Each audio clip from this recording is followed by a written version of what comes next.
casino. Waziri wa Afya Adan Duale amesema kuwa wizara yake haina pesa za kutosha kuwapa kandarasi za kudumu wahudumu wa mpango wa afya kwa wote UHC. Duale amesema kuwa shilingi bilioni 3.5 zilizoko kwa sasa ni za kuwapa kandarasi za muda wa uguzi. Duale amesema kuwa wahudumu wa afya wa UHC waliotia saini kandarasi zao watahamishiwa kaunti mbalimbali chini ya magavana. Na mimi sasa mnisikize, mimi sina pesa. Ile pesa niko naye ni 3.5 billion ya contract.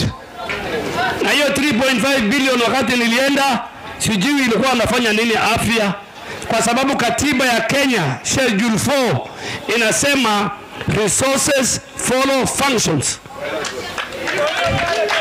Wewe ukiwa nurse, kama wewe ni nurse na umesign contract na county government, pesa yako itakuwa kwa county government. 1st of July I am transferring the whole payroll. Kwa sababu wewe unafanyia governor. Ni governor ndio anakuona kama umefanya kama hujafanya. Sasa mimi nakaa wizara ya afya nitajuaje? Ya pili, Sifuna na Otsotsi na Senate sasa hivi walisema wanaongeza pesa ati 450 billion. Pesa ya UHC iko hapo. Nyinyi mseme hivyo tu mnitumie. Mkinitumia 4.2 million mimi nalipa UHC. Msiponitumia wacha wafanye demonstration Senate na National Assembly. I am as straight as